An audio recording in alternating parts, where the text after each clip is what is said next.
looky here. It's the Pat and JT podcast. Pat and JT podcast. Grab that mic and get it close to you as you possibly can. There you go. Well, not as possibly can. Not that close. Well. So there I was. That's okay. Randy Goodwin's in studio. Jill is going to have to take a moment for herself now. He was just deep talking right there. What? Can you cue the cheesy porn music? Well, and then that voice ruined it. Yes. And there's there it is, tips. and there it is. And I just woke up. The cold shower of radio. Why do we keep you around? I know why. Because you bring. Someone's got to clean the toilets. That's right. Oh my after gosh. you slobs.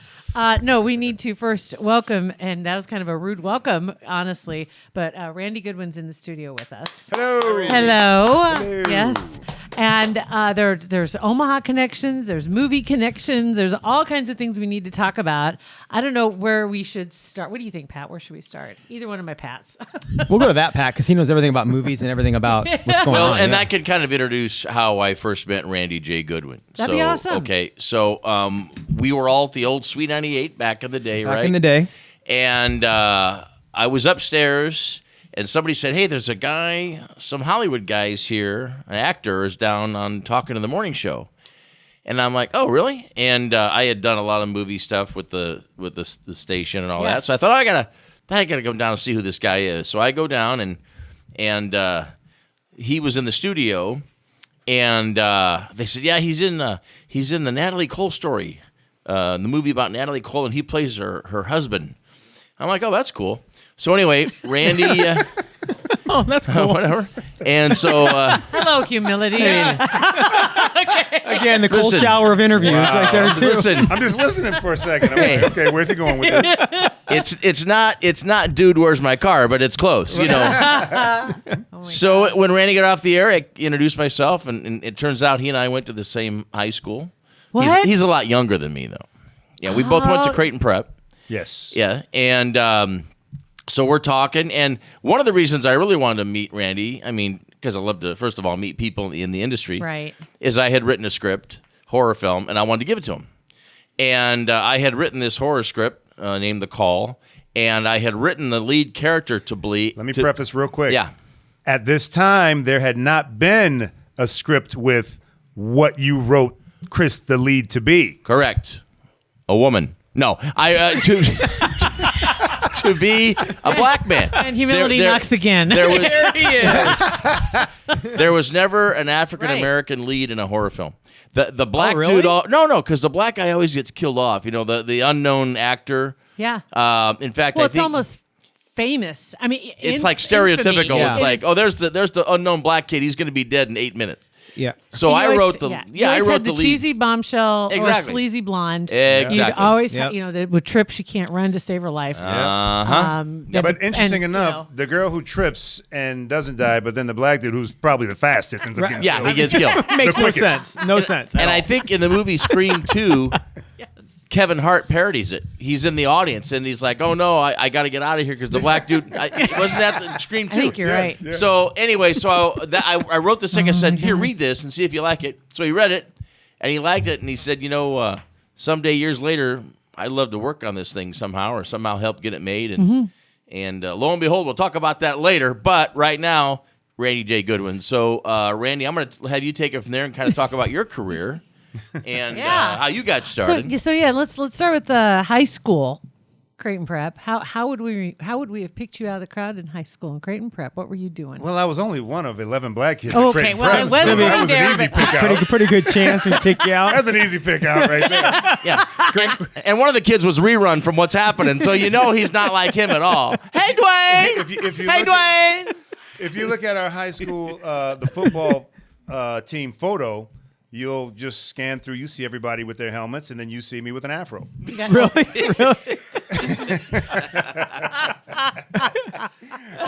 But how would you pick me out? Me and my good buddy Shay DeGan, we were the actors. I know Shay very well. Yeah. gonna say. Yeah. I was in a little parody movie called Fuzz that him and his Wait a cousin minute. Jeff did. Was this your speaking part? That You were in that Fuzz? was our project. Was it? Yeah, that was me and Shay. Yeah, yes. I played, obviously, I played the criminal. but but yeah, we did that, and it became like a cult classic on college campuses. I just showed my kids that for the first time 6 months ago. I found I found a DVD somewhere. Yeah. My brother and I were in the dojo, and my brother got Jeff shot him because my brother was geting arrested. Oh, so this was the remake then? Maybe. I'm sure. This was the remake. This of is part 2. What we had, we had originally done, and we took that out to Hollywood. I took it out with me. I remember when they were out there. I remember when you guys were out. Jeff was telling me about like play-by-play of you guys out in Hollywood shopping it around. And Yeah. That's cool. I'm gonna blow people's minds right now, and I hope you're listening, Comedy Central, because you stole it. You stole it from us, right? Because some of the same people who were part of the Comedy Central, whatever the name of it, what was the name? 9/11. 9/11. Reno 911. Yeah. Yes, that crew of people saw our project. Wow. Yes, this happens in Hollywood. I'm not saying that you stole it, but you stole it. Man. And I remember when I saw Reno 911 that for I don't know how long, 10 years ago or so, and Jeff and I had a conversation about that. Not about that, but like, man, this is just like Fuzz was. And Jeff's like, yeah, he didn't say much. Mm-hmm. Man, that burned me up. And there's nothing legally you can do about it, right? They can take an idea and... Yes, you cannot copyright an idea, right. And if you are the one who's in power, you can literally say, "Oh yeah, this is pretty good, but you know what? We're not gonna be able to do it." And then a year later, it was on the air. Wow, That's awful. Well, that's happened to me 3 times in my career. In 25 years, I've had 3 things that I've written end up on the air. Oh my God. That I gave to someone. So how do you even, if that can possibly happen, how on earth do you get your ideas out there without losing fear? Yeah, without losing them. It doesn't happen as much as people may think, but it does happen, right? Isn't that it happens a lot, man. Really? It happens more a than lot. people think? More than I think more than people think. That's tough. I mean, I'm established, and it happened to me. Established. Yeah. With someone I knew. Wow. Now, I don't think he did it, Will Smith. I don't think he stole it. But I had written 2 episodes for that show, and one of them specifically was written for this kid, Victor, who looked just like Jeffrey the butler. And I thought, man, I'm going to write an episode where Victor plays Jeffrey's son, who comes over from London, and Jeffrey's family, they're butlers, so they want him to follow in the footsteps, but he wants to be Americanized. And I wrote this script, and it was one of 2 that 3 that I gave over to them. But I truly believe that the person I gave it to took the credit for it, because Victor called me up 2 months later and goes, "Dude, I'm auditioning for your script." And I go, I had to play it off. I went, "Which one?" He goes, "The one Jeffrey, the Fresh Prince, the Jeffrey character's son." And I went, "Oh, good for you." But in my head, I'm going, no one ever told me that they took it and used it. And it is the episode. Silently screaming. That's disgusting. Yes. Yeah. Holy smoke. And taking credit. You know that karma's got to come back around. I mean, does it ever? I mean, you ever seen that? What's that movie? Is it Johnny Depp that's in that movie? They took credit for for a book? For a book. I know what Not you're talking Fear and about. Loathing. I know what you're talking about. I keep having Secret Window pop in my head. That's not it. Oh, it's a good movie. It's a really good movie. And the book was a murder. Yeah. And the murder Oh, the room turned out to be room real. something or other room. Was it called Room 13 or Room? No, Wasn't that it? no. I don't No, remember. it's a good movie though. It was. Man. Because I'll think of it. I got ripped off too. I actually wrote a version of the movie Titanic before it came Really? out. Called I asked for more ice, but this is ridiculous. And I think they stole it. Someone stole it from me. Something happened. Damn right. Oh, I did another one with Will Smith, with Gemini Man. Oh, boy. I did Jim and Me, and they decided because Jim and Me was about my brother Jim, who was my clone. Gemini. Yeah, but you know what? You cast Wally Shawn in that role, and that's what ruined for you. Because Wally Shawn, nothing like. This is gonna get back to Will. Will's gonna be like, "Dude, what are you doing, man?" I can almost What are you 100% talking guarantee about? you this will not get back to Will.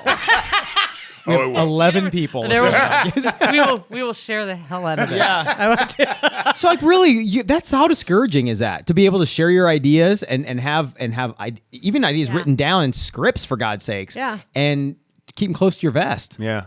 Wow, discouraging. but then until the only way you can get don't it know. made is to put it out there. Yes. You can't get it made if you don't. Yes, put it out there. it's you keep throwing stuff against the wall to see what sticks, and sometimes someone's gonna pull your macaroni off the wall and run with it, Yeah. Yeah, they will. and then put their own sauce on it. Yep. Next, you know, they've got lunch and you don't. That's right. So anyway, That made any so sense. Literally. I apologize. So you became. In what year did you go out to Hollywood? You started acting in what year? Well, after Lincoln and then the military, I came back and worked with the family for a short while because my parents didn't want me to do this. My mom didn't. She just, she was trying to protect me. Thought it was, Hollywood. I know a lot of people out there. You're going to be a prostitute. You're going to end up being a prostitute. Yeah. It's You're Hollywood. going to be a crack whore, is what Right? she told me. Her exact words. You're going to be a crack whore. You're going to be a little brown crack whore. Yeah. By the way, you never gave me my change. Yeah. It was 2 days ago. So, Can you break a 20? Yeah. 20. it was crazy. I wanted to do this since I was 8, and when I hit college, I was still sneaking off and doing plays and stuff, even though I went down there for architecture because that's what they wanted, something more practical. Yeah. And when Yeah. my brother talked me into going to the military, you can be your own man and finish your education there, and I did. And then I also realized I'm 21. I am a grown man. Yeah. As grown as a 21-year-old yeah. boy can be. Legally grown. And I said, I'm going to pursue my dream. And I did. And I ended up in L.A. In 1994, I went out. Actually, in 92, I moved to Chicago first. Oh my gosh. And I was doing stand-up. I was doing the improvs and the funny firm and hit a few funny bones and was doing really well at it because of Shay. Actually, because of Shay again. Shay was going to move to L.A. with me. But at the last minute, he didn't. And I didn't know why. And I was a little upset. And it's kind of funny because a few years ago, he came over when I was in Omaha for 2.5 years back in 2014 to 2016 or so. Because I come back to build a film industry here with a team of people, Stacey Heatherly and a few others, trying to get incentive deals in place. So I had to be here. While I was here, Shay came to the house, and he told me, he goes, dude, I got to tell you something, man. I didn't go with you because I was scared. I was like, what? Yeah. Dude, I was scared. Oh my God. Yeah. I bet you were terrified. I was terrified, Yeah. especially having to go by myself now. Yeah. But Shay, I got to tell you, is one of the most talented dudes, and it is a shame that he's not in Hollywood because we used to pull off the biggest pranks. He would come on our radio show, our night radio show, and do voices. Oh, yeah. And he I would get remember people. that. I mean, it was belly laughing, getting people. I didn't even remember what the prank calls were about, but he would get with his woman voice. Oh, the prank call. Carol or whatever Oh, her yes, name was. yes. Carol. Oh, this is Carol. Yeah, he would do all that stuff. He would kill him. Belly laugh. Yeah, Oh, my God. So funny. So yeah, he's very talented. So dude. what Yeah. was the first role? What was the first one? The first role that I got? Yeah. When I got to Hollywood, I got there in 94, 96. I had my first show. Actually, first role was Secret Service guy with Judge Reinhold, the silly cop from Beverly Hills Cop. Oh, right. Yeah, he's not funny. So the show never made it on the air because he's not funny. He's not funny. And I'm banging on the table. Yeah. Patrick's telling me, stop all doing excited. that. Always trying to control the black man. Right. Just, jeez. One of my eardrums popped already. I was trying to protect the other one. So that didn't make it, and then I got called for my first film ever, American History X with Ed Norton. That was my first Oh, wow. real role. Oh, that's cool. First I real like role. Ed Great movie. And then right after that, I booked my first series regular role, which was Fast Track, where I played the first black NASCAR driver with Keith Carradine and Fred Williamson and who else? Who else was on that show? Executive produced by Larry Gelbart, the creator of MASH. And that was the ratings were good. We did 22 episodes, but then Showtime wanted Larry to do more nudity and language, and he said, "I'm Larry Gelbart. I don't do that." I don't do that. And they said, "Well, we're Showtime, and we do." Yeah. And Larry said, "Okay, I'm gonna take a trip," and he pulled us all together, and he said he's gonna go down to New York and have a meeting, and he came back and told us he's gonna let the show die because that's what they wanted him to do, and they weren't gonna back off, so he wasn't either. Oh, wow. And I have much respect for that because that's how I operate in Hollywood. Yeah. Could that have gone to another network? I mean, the show was successful. It was popular. Could you guys or Gelbart have taken that to another? No, because like ABC or NBC or CBS. The deal was made with Showtime. Okay. And, So it was their and baby. he was breaking Wow. it. That's Got it. He was breaking the deal. Sucks. Man. That does. But at least he stuck to what he believed and what his Yes. vision For of the him, show just was. like- Yeah. It's Yes. too bad they wouldn't Yeah. release him from it and just Yeah, like, well, I mean, Yeah, it's right. selfish, and it was very selfish as Larry because I was broke, And I you'd spent have all my taken- money. You'd That have was my taken your first pants show. off like that. dude. Pants would have been gone. Right? You walk into that meeting nude. Man. But we had already been given a second season. We were already guaranteed a second season. So me being a young dumb actor, I went, oh, we got a second season. I'm going to go ahead and spend what's in the bank. I'm going to go fly around and hang out with my friends and do this and do that. Yep. And I had spent it all. I didn't have enough money to fly back from Toronto. Wow. Because I knew we were getting a second season. Right. Wow. And then he came back and said, I'm letting the show die. And I went, Yeah. can I borrow $20. $500 to get me back to LA? $421 That is and the rough. taxi will be. Hey, they do have these things called savings accounts. I don't know if Yeah. you've heard of them. Whatever. The Yeah. banks have them. Oh, yeah. Yeah. Yeah. I didn't hear about Yeah. a savings Gone. account until I was 30. Yeah, it was- Nobody in Maybe radio knew 30. about savings accounts. And that wasn't because we were ignoring it. There was just nothing to put in it. Right. Because there's a minimum balance in those Well, things. I learned my charge They lesson. get you. They get you coming and going. They do. But then you did a show called, I remember Lynx. Lynx was a very cool show. Lynx was 2 shows after that because after Fast Track, I came back and Warner Brothers called and I booked a show called Hyperion Bay. That was with Mark Paul Gosselaar and Bart Johnson, Sidney Penny, and that was started out to be a really good show. But then all of a sudden, What was the premise about Hyperion Bay? It sounds like a Baywatch. Mark Paul was basically Bill Gates, and my character was in essence Steve Jobs. He was the geek that grew up, that was bullied in his town, and he and I are partners in this big tech company, and we have one guy who owns it all, and he gives us free reign to open a branch of the company, this tech company, anywhere in the world. And Mark Paul's character chooses his hometown, which is a small bay community in Northern California. And we go to a place that the nearest Starbucks is 3 days away. And it's because he wants to prove that he's somebody now. Okay. Got Okay. it. Yeah. Okay. Yeah. Interesting. That's cool. And then it started off good. But It then, started off good. It started off. They ran the pilot, and everybody loved our connection. We were best friends. And then Warner Brothers did not pick up my contract. Mark Paul, I called him and was wondering what was going on. He said, "Dude, they came to me and said that you overshadow me, and they're not going to pick up your contract." And I said, "What are you talking about?" He goes, "We're fighting." He goes, "Because I just told him that this is going to make me a better actor. It's going to make the show better." And well, my character is supposed to be kind of cool, Steve Jobs, a little different to show that you don't have to be a geek to be a tech guy. Right. You know, I had the hoop Yeah. earring and I was Mr. Cool Mr. and Cool. everything. And they were like, "Oh, no, brother, you were a little too cool. We're going to have to remove you." And they did. Dang it. And then they brought in this much smaller, same complexion, light-skinned black dude who sounds like this. Hey guys, how's it going? Wow. Yeah, I'm the new guy. So cool. It was Merkel, I think. That's like, God. Gilla White or whatever his name And is. that is the truth. Urkel, that's right. That's crazy. Even Joseph Doherty, Urkel. if you remember the show 30-something. Yes. Joseph was one of the creators of that Yeah. show. Well, Yeah. Joseph created Hyperion Bay. Joseph called and said, "I'm not letting you go." I told him no. I said, "Joseph, don't lose your job over me, man. Just get this one, make it a hit, put me in the next one." And he said, "No, we searched long and hard to get you. We got you, and I'm not letting you go." And he stuck to it. And Warner Brothers fired the creator of the show. Oh, my But they Are you couldn't. kidding? They couldn't get rid of him completely. So they gave him consulting producer credit, but they still had to pay him. Yeah. Wow. Oh my God. This happens all the That time. is unbelievable. It is crazy. Yes. Wow. It's like a football team letting a receiver go because he's better than the quarterback. Yep. Yeah. You Yes. know, it's like Yes. you're just going to make the whole team better. That Yes. doesn't make any sense. Yes. No. Yes. Exactly.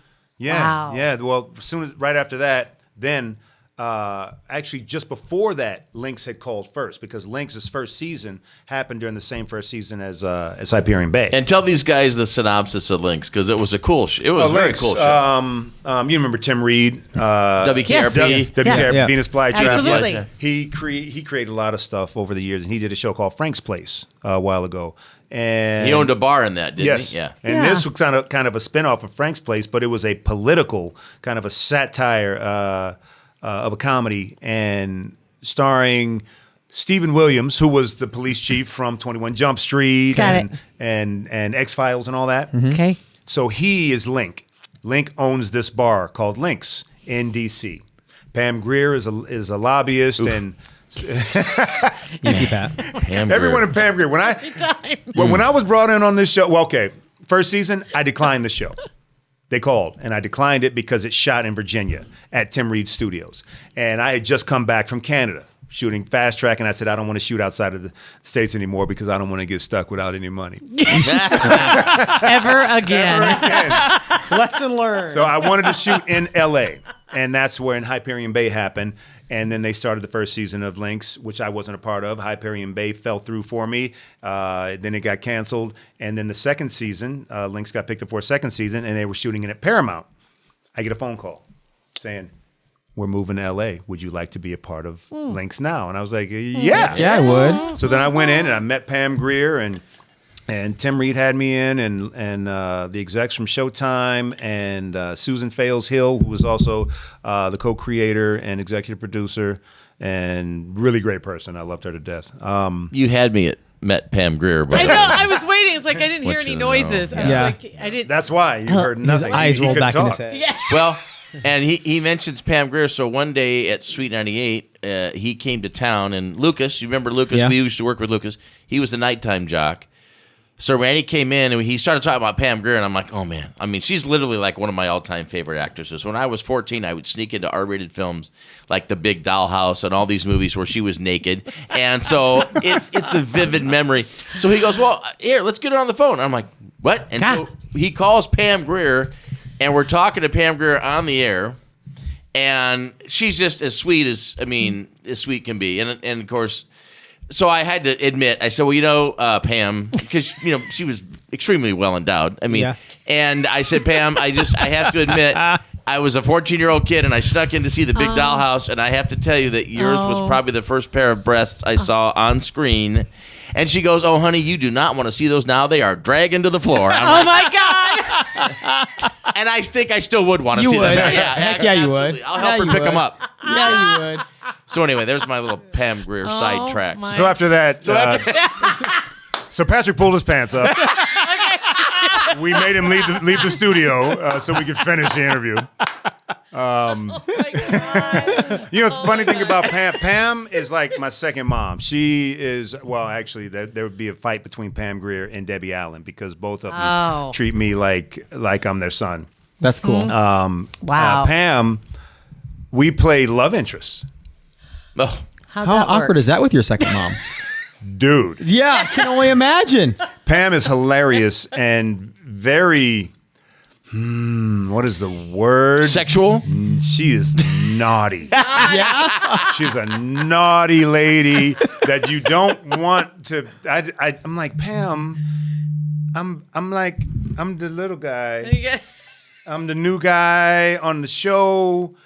I look up to you. And she would always have something to say like that. If I say, I look up to you, she's like, yeah, okay. I can't, you know where I'm I know going. what you're saying. She was like that. And Pam is but she's the coolest person. She bought the entire cast and the executive producers bikes, had them all custom to each other, to each Wow. person. Wow, that's awesome. And mine was literally a red, white, and black bike for Nebraska. Really?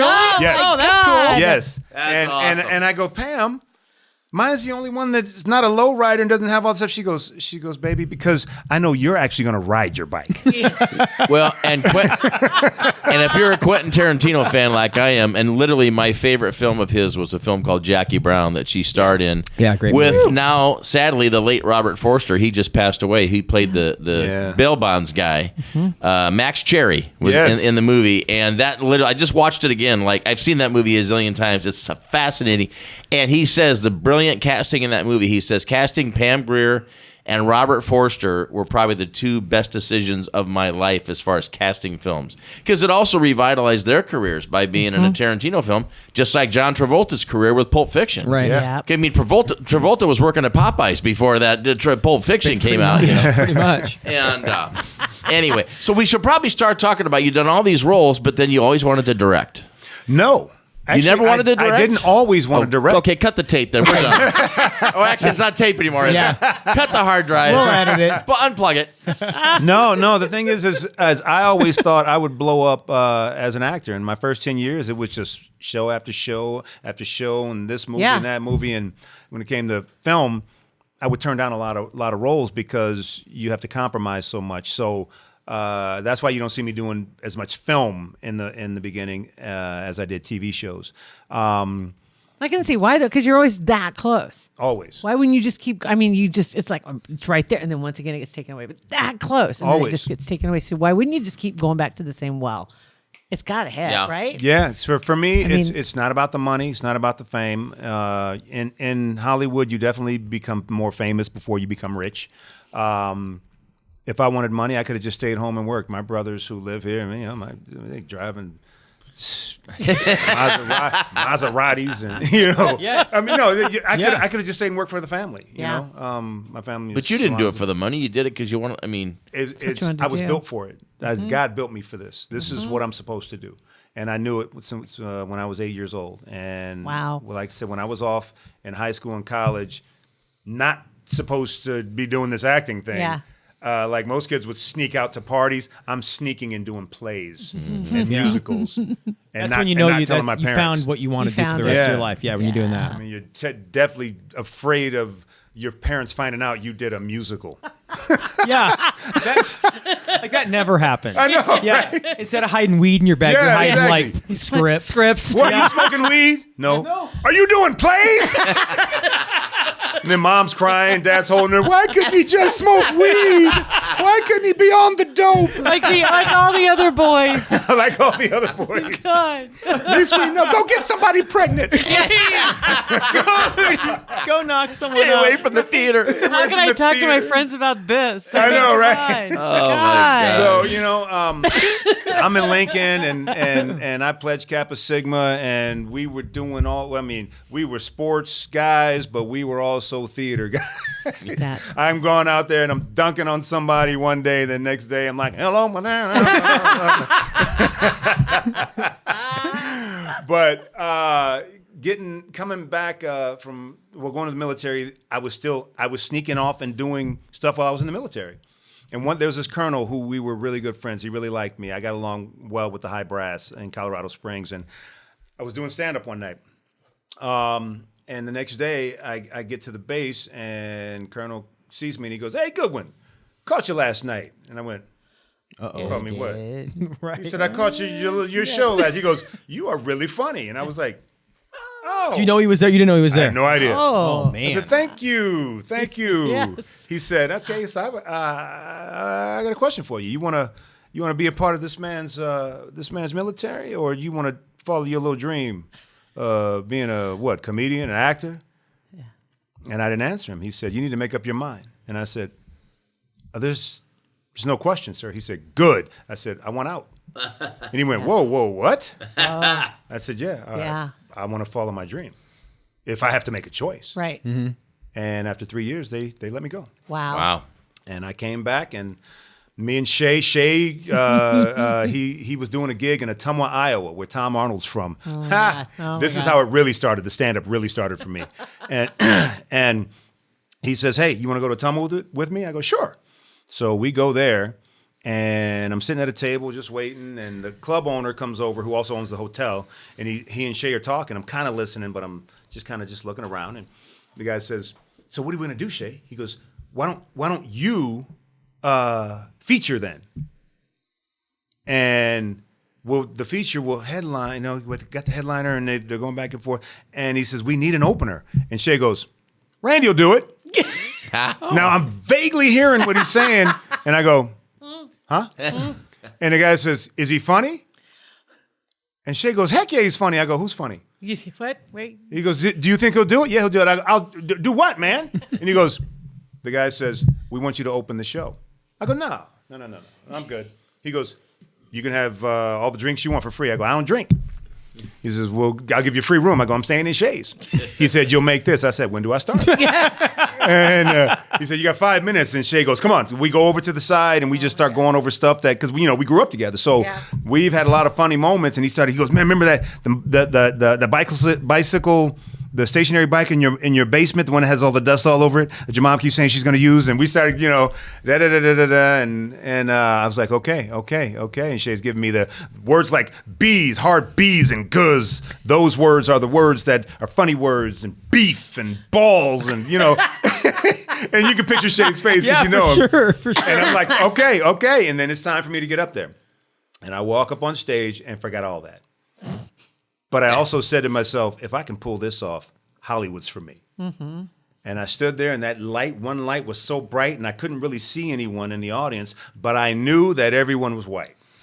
Because we were in Ottumwa, Iowa. Yeah, that's right. For Well, you sure. were in Iowa, And I you were literally in just, Ottumwa. and it was quiet, and and I tapped on the mic, and then I said, just so you know, before I got up here under this hot light, I was white too. And they started laughing, and then I go, and if I hear someone say, get a rope, and they just blew up, they started laughing, and then I go, do we have any black people in here? And somebody goes, Jerry, he's mixed. And it was over. I said, okay, Jerry, Mama, and then it went from there, and I knew what I had to do. So that was it. That was it. So 5 minutes or 20 minutes before you went on stage, you had no clue that was going to happen. No clue. Because of That that Shay. trip was going to change your life. Yes. Yeah. Wow. Yeah, and Shay had been doing it for a while, and he was hilarious. He had such funny stuff, but we were the ones who were always doing the funny stuff in school, so his whole thing was, dude, I didn't bring you here to do nothing.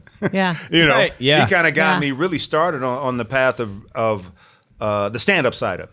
But acting was something that I've always wanted to do, and stand-up worked for a while. Like I said, ended up in the clubs, and it was a blast. Thanks to Kugler Vision for supporting our podcast. They were the first. They're great. Love Kugler Vision. Absolutely. World-class leaders in their field. Without a doubt, people come from far and wide to have their eyes taken care of by their team. Dr. Lance Kugler, Dr. Mike Stuntz, and the entire team is phenomenal.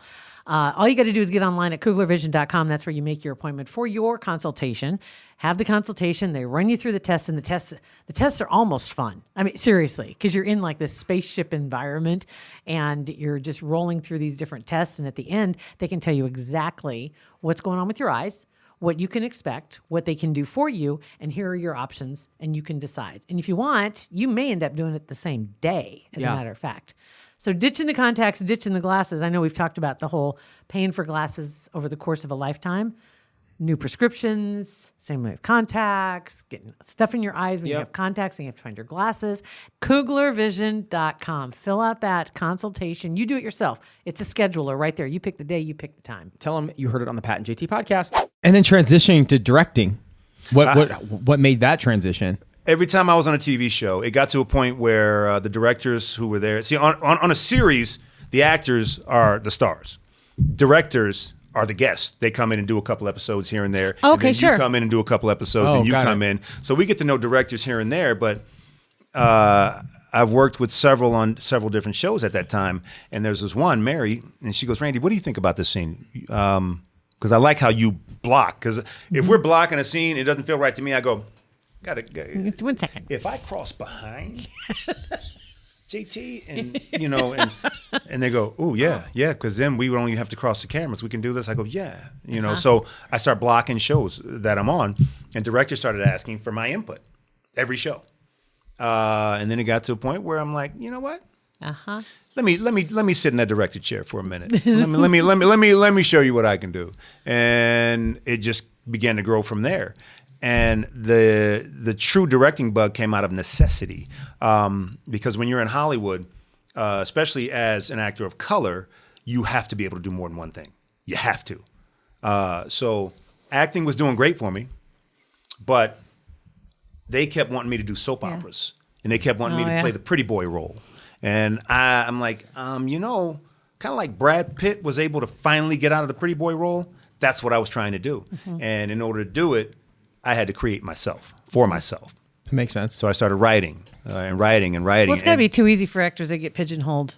Yes. And then you're sunk. I mean, or you just embrace it and you say, well, this is what this is who I'm going to be for the rest you have of to work out all I'm the time, Nickelback for the forever. rest of my life, and that's Right. all there is to it. Yeah. But you know what? You're cashing checks, but maybe you're not real happy. Yeah. But see, You know, right? and I've seen too many people that are not happy, Right. but they're making a check and they have a good life, but they're still going, man, I want to do what you do. I want to be able to do these roles. I But wanna too be able much do to this. risk now. Yeah. So, it's probably true with all the actors, though, too, that it probably behooves them to know how to do more than one thing. Because you see on TV shows, frequently you see the actors that are in the shows were the director of an episode. Yes. Yeah. A lot more Yes. than it used to be. It used to be, I assume, a director just directed all of the episodes. Was it always Nope. a revolving chair for TV shows? Back in the day, you usually had a director do a lot more. Like Debbie Allen when she was directing the original Fame. Right. She was executive producer and she was directing everything. You know. Because were there a lot of directors? I'm assuming, because I always picture those who can't teach kind of mentality, that those who can't direct, that are all directors good actors? No. Oh no. So, but No, no. not all, but all actors should know how to direct, No. but they don't. No. Yeah. One of the first actors, this is interesting, one of the first actors to start directing was Robert Reed, who played Mike Brady in the Brady Bunch. So what happened was Robert Reed never wanted that role. He just did the pilot and he thought, this is the stupidest thing. Brady Bunch is never going to get picked up, and it did. And he was never happy with the show. So what happened eventually is he wanted out of his contract.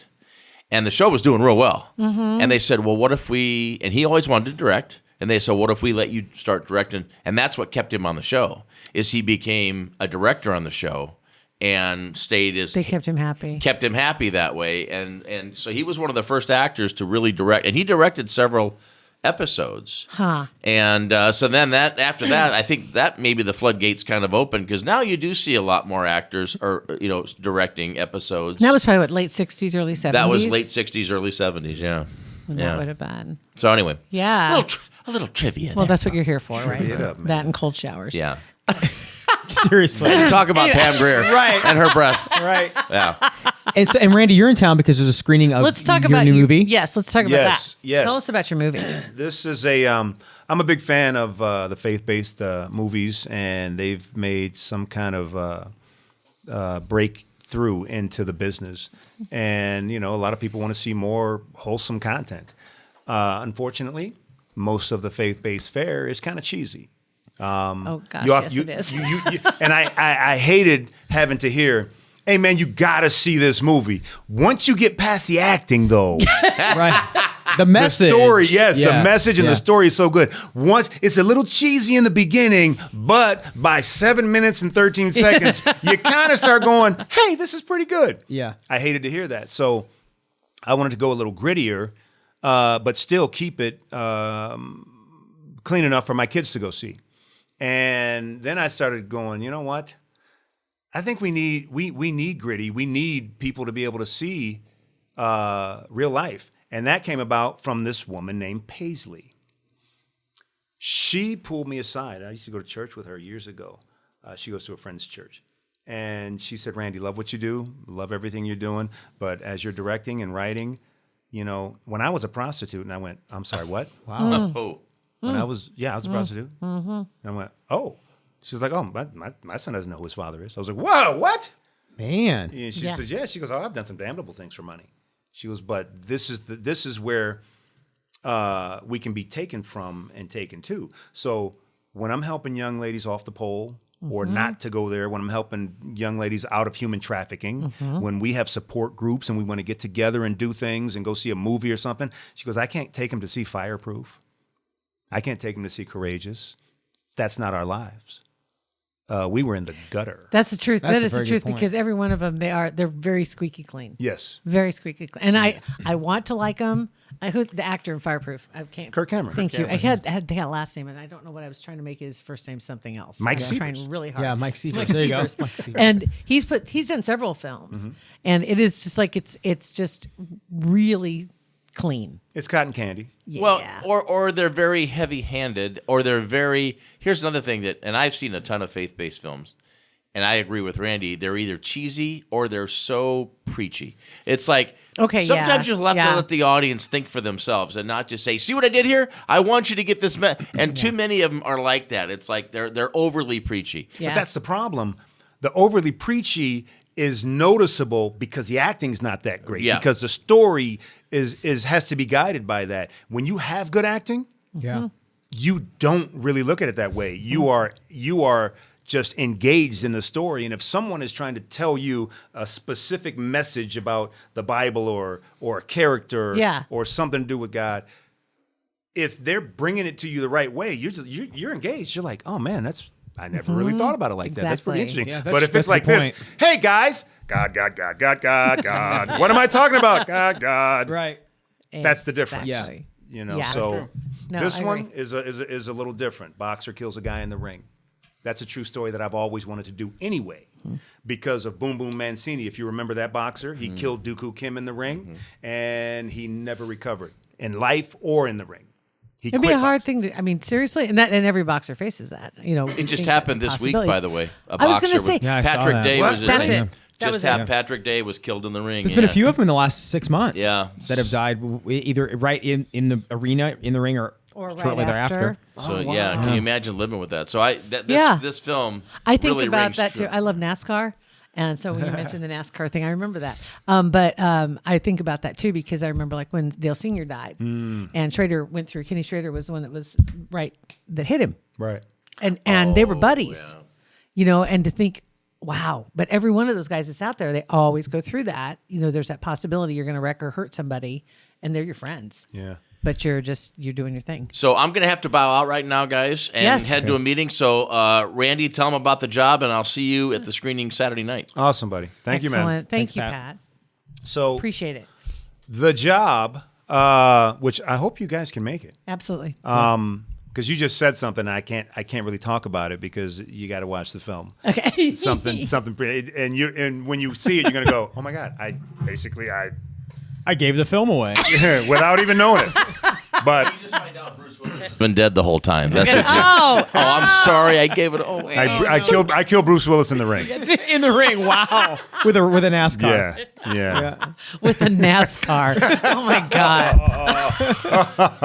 Damn black people, you can never trust them. With a NASCAR. God. Bye. Oh my word. I don't know what Oh Lord. Oh. I say this a lot. And ladies and gentlemen, Patrick Stips. I've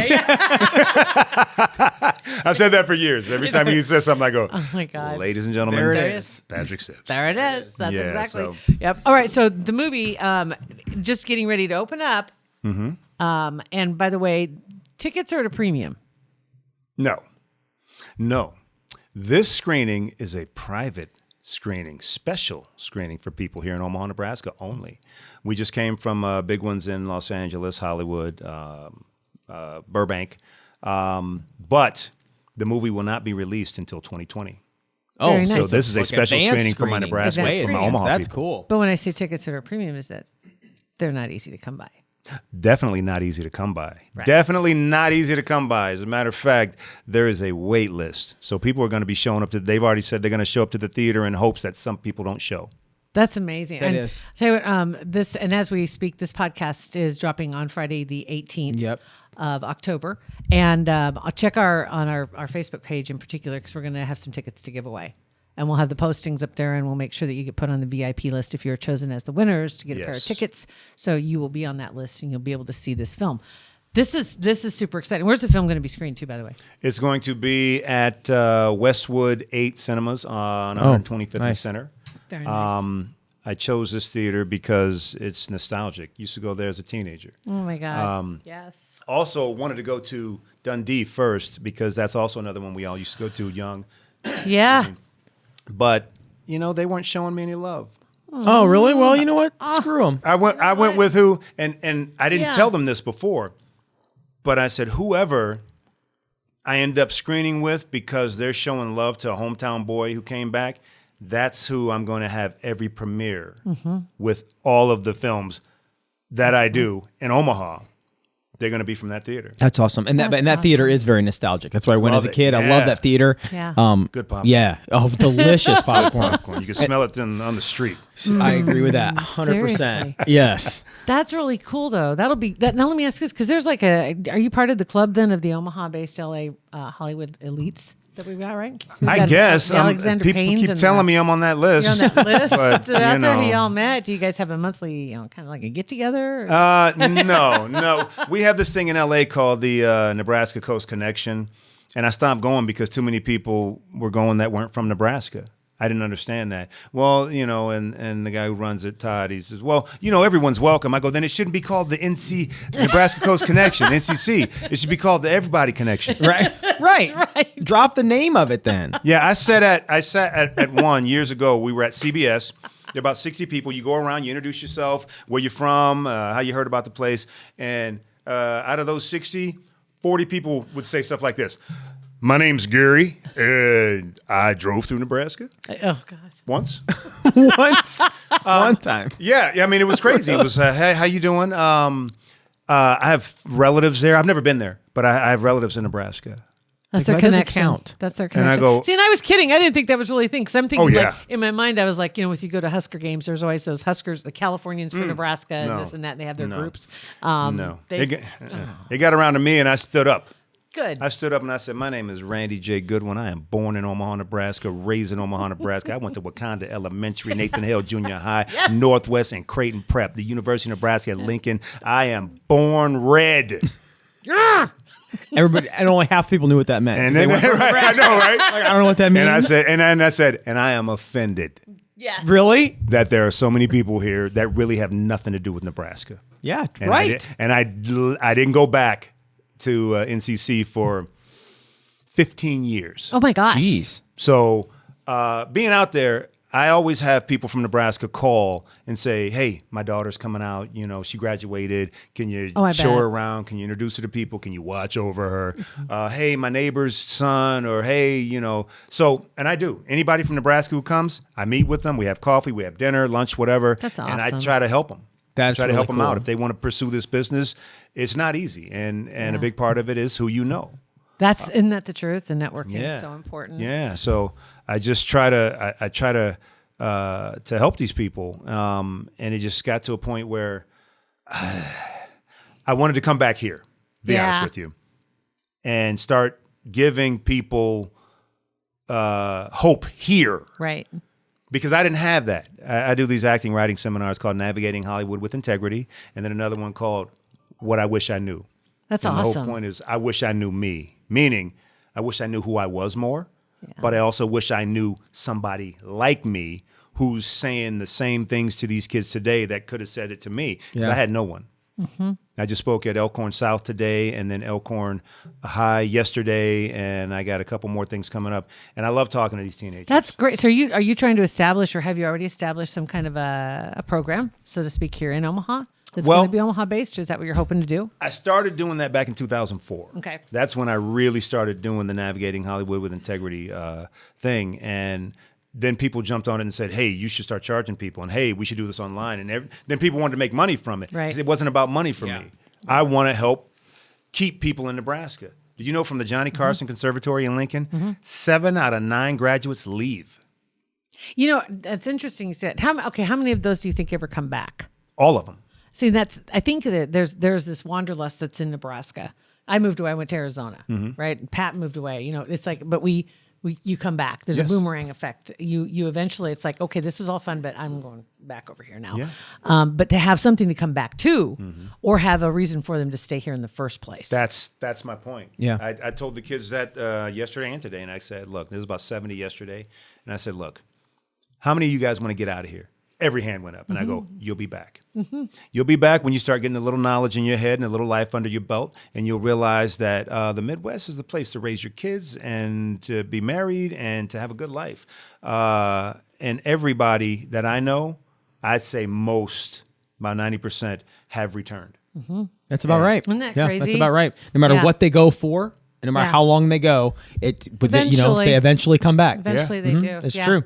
Pat's got a little Hollywood connection himself. I do. Wasn't that with Bergen Mercy? Oh yeah, yes, no big deal. But Gabrielle Union and I were born on the same floor of Bergen Mercy Hospital. That's your connection? That's your NCC? Same year, same month. Year, same month, same I think floor. same week actually. I think it was. I think you were the same week too. Yeah. Gab's, my mom and Gab's dad were in the second grade together. I've known her for a long time. That's hilarious. Actually, when she came, last time she came, was it last year with Dwayne, and they were at the Lincoln game, and I came for the same game, but I had just ruptured my Achilles. I was on crutches. I didn't go out on the field. We were in the back playing these games, and they were doing shots, and I was in excruciating pain, and I was trying to take pictures and look fun. You're cross-eyed and in pain. Terrible. It was the worst. And then they were calling them onto the field, and they go, "Are you going out?" And I go, I'm going home. I literally they had to take me back to Omaha. I I'm was good. just It's too much right it after was surgery. Too much. How'd you do the Achilles? Well, they always say have a good story. I actually do. He did his I too ruptured because you mine guys. too with a I good can't. story, Let's do it. Okay, let's. I actually have a good story. Okay. So I had a chance to play pro ball a couple of times, basketball, and I chose acting. There's a lot more to that story, but I chose acting. And in the process, I still play in a lot of celebrity. They have an NBA entertainment league. And I play in the celebrity games. Used to play in them all the time, especially in my 20s and 30s. And, we played with Magic and... Oh, that's cool. Wow, that's awesome. all the guys, Yeah. the big That's boys. cool. Yeah. If you can play. So, and there are some actors who can really play. Dwayne Martin, they call him Shake. He could play ball. Morris Chestnut can play. Mark Wahlberg's got a little bit of game. Justin Timberlake, he's got a little bit of game. Denzel Washington dance, thinks he can though. play. And if this gets back to Denzel, yeah, he's a hack. He likes to throw elbows. There you go. But this particular weekend, I was playing at 24 Hour Fitness. It was Magic Johnson's 24 Hour Fitness. And whenever I play with Magic, he always makes me guard him. Now, I'm 6'2". He's not. What grade do you think he was? Oh, he's what? That's a big boy. Yeah. Was he? And Was he heavy. 6'2", probably what, 7th? He's probably Oh, 6'2" and 5. 8th grade? Yeah. 5. 5 years old. Yeah. But he and I love guarding him because I like guard. Like when I was here and down in Lincoln, and we would have summer leagues back and forth between Omaha and Lincoln, and I would play with Benoit Benjamin. Them, I was just that guy at 5'9" who had a ridiculous leap, and I was dunking over those 7-footers. Yeah. So I didn't hit 6'2" till 25 years old. Jeez. Yeah. I started growing in the military again. I was only 5'9" as a freshman in college. Yeah, That's it's weird. crazy. Yeah. So anyway, at 6'2", we're in LA. I'm playing ball with the guys, and me and Magic are going back and forth. I hit a 3, boom, he hits a 3. I come down and I go fake up, and he comes at it. I go around him and I put it up. I'm like, I'm too quick for you, man. Too quick for you. And then he backs me down. I'm too strong for you, and he just lays it up. Yeah. We're playing that game, and man, he's got these hands that are like magnets, and they suck the ball back no matter what happens. It's weird. That's a whole nother story. But let me get to the fair. end. Yes, it's fair. I was going to say. So we end up playing. We get down to the wire, and he wins the game for them. But in the process, he throws a couple of magic passes, and his guys can't hold him. And I keep going. If we were on the same team, that pass would have been caught. So after that game, he goes, "You coming back tomorrow, right?" I go, "Yeah." He goes, "We're playing on the same team tomorrow." I said, "Okay." Okay. So I came back the next day, wasn't on the court for 5 minutes when I was jogging down the court, and I looked and I saw an opening to the basket, and I saw the point, and whoever was under there was getting dunked on. That's all I saw. And as I cut, pow, I hit the floor. I thought someone tripped me. Yeah. And I turn around, I go, "Who hit me?" And everybody rushed over, and they go, "Stay down, stay down." I go, "No, who hit me?" Now I'm mad. I go, "Help me up." I stand up, and then I fall to the floor. And then I went, oh no. I knew what it was. Right. Because The Rock had just blown his, and my buddy Morris Chestnut had just done his too. Two guys who are in phenomenal shape. And I just went, no. So I A didn't move, a take it up. cut you've done a million times in your A life. million times. And that one time. I don't And it get wasn't even the push-off leg. That is I crazy. pushed off, and this foot hit the floor, the left, and I just So did it even have all the weight on it? no. What it the was, heck? It was weird. I think it again, just kind of like with this movie. Yeah. It was just one of those God things. It had to happen because the things that happened because of that injury, I never would have done. It And forced that's- me to that's do interesting. things That's to very be able to interesting, finish yeah. this film because I learned what it took to make a movie That's from beginning to interesting. end. Wow. Yeah, that's awesome. Yeah. All right, so let's go back through about the movie, when it's going to be showing, as far as the tickets we got given away, but it's not coming out till next year. Next year. Yes. This showing is this Saturday at 6 p.m. Westwood 8 Cinemas on 125th and Center. Look it up. It's called The Job. It's called The Job. Who else is in it with you? Kendra C. Johnson. She is from one of Tyler Perry's hit shows. She was one of the leads. Love Thy Neighbor is the name of the show. And Ben Adams. Ben Adams is a young actor who's up and coming that everyone freaked out when I chose him because there were some big names who wanted this role. I mean, there was the kid who played Spider-Man on Broadway, he wanted it. And he was good. The audition was phenomenal. He just looked a hair too old. Another kid, Will Rothar. Will Rothar, if you look him up on IMDb, you'll be like, man, yes. So when we finished, when they put the breakdown out for this particular character, 9 a.m. on Monday morning, we had over 500 submissions for this role by 5 p.m. Jeez. That's awesome. So they narrowed it down for me. I told them, call me when it's down to about 20. So now it's producer sessions. I go in, walk through the waiting room, and it's packed. And I see all these guys, and I see all these recognizable faces, and I'm going, whoa. They do know they're getting $100 a day, right? There wasn't a typo, was there? Right. And then Will goes, Randy? And I go, Will, what's up? I haven't seen him forever. He gives me a hug. Right there, everybody else went, Yeah. it's going to it's Will. done. Because Will was actually the biggest star in the room, too. That's awesome. Though. That's what a move. You Yeah. know, I mean, I really, know. right in front of everybody. It's kind I of like, know. Yeah. oh, But he hey. Total power move. Yeah. But the funny thing is, he didn't know it was me that was directing this. That So was he the was writer. sincerely surprised. He was sincerely That's surprised. funny. That's I had my awesome. youngest son with me. I had my tripod because I wanted capture stuff for my own self. And I go in the room, and 18 out of these 22 people, actors, said in some variation these words: "Mr. Goodwin, this is the best script I've ever read." Wow. And I go, "Really? Huh? You were in Braveheart, dude. Wow, that says a crazy. lot. You were in the story of Paul." This one Australian kid, he's like, I was in the story of Paul, and I'd love to be in this movie, man. I've got to be a part of it. I've got to be a part of it. Oh my gosh. I said, we'll see. Yeah. I love your work. I love your work. And then he read for us, and I was like, wow, he's good. He was just a little too buff. I needed a small, squirrelier guy, but I was looking for something that I didn't have to tell any one of them. And when it got to Will Rothar, he came and he sat down, he crossed his legs, and he was just so cool. But his characters, he always plays the lost kid. Did you guys see Battle L.A.? No? Well, I'm gonna look him up real quick. Battle L.A. with Aaron Eckhart and with the aliens that came down. And Oh yes. Yeah, oh, yeah. this was some years ago. Well, he was the main young soldier. He was the kid. I know who you're talking about. That's Will. Yes, I know who you're talking about. But Will in real life, cool as a cucumber. So he sat down and I said, Will, can you rap? Because this kid, he had to be white and he had to be able to rap. Yeah. Because there's a reason for the rap. Okay. And it has to do with having faith, just a little bit of faith. And this kid, Will, sits down and he goes, well, I can rap a little bit, you know. He goes, and he's real. He goes, I just did this for my brother's wedding. And he leans back and he just rattles off this thing, and it was so cool. And in that moment, I said, in my head, Will's too cool for this role. Yeah. So I literally go, without the other execs knowing, or the casting director, I said, Will, can you throw a football? He said, I used to play quarterback. I go, that's Seriously? perfect. Because I have another script about a white quarterback from Creighton Prep. He's the number one quarterback in the nation who chooses to go to an all-black college. That's Right? Yeah, I don't need to say yeah. anything else.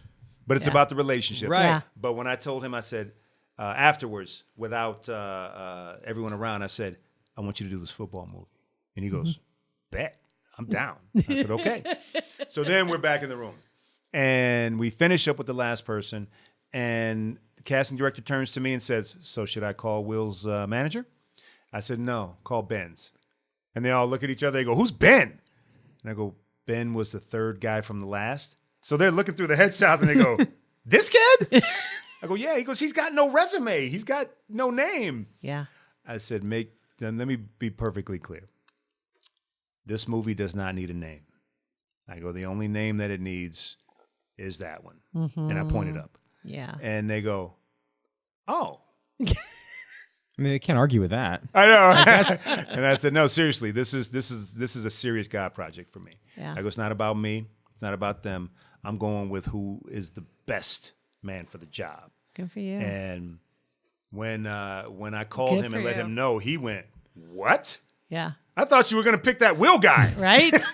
Right. Everybody was like, even shocked. Yeah, Everybody he was done. out. He's like, I knew it was going to him. you know what? Honestly, that probably released a lot of tension for the whole room because everybody's like, well, Yeah. I'll just go do my thing. Right. Just did it and we're out. So nobody's really stressing. Well, it's a funny You know? thing. When I got to Hollywood, you know who the guy was who booked everything that I was up for was Blair Underwood. Oh my gosh. Blair is an awesome guy. Right? So we go in, I'd sit down, and then, Blair would come in, and casting director would walk out and go, "Blair, how you doing?" Give him a hug. Thank you for coming. And we would all go, watch him go in, then we'd audition, and then we'd see him on the show. There you go. Yes. 5 years later, guess who that guy was? There You. go. It was me. It's you. Then I'm going into the room, and Blair's coming in, and Blair's going, "Oh, you're here now." And there's this one guy, another actor, Dorian Gregory. He was on Baywatch Nights, and he was the cop from Charmed. That's where I know him Charmed. from. I didn't Dor- watch Okay. Baywatch Nights. I'm just trying to think. Dorian Gregory. Dorian That's not where I know him. Okay. There It's you go. so fun. We would always be at the same auditions, but I'd book them all. And with Fast Track, when I walked into the room, he goes, "Oh man!" And he got up and he starts putting on his backpack.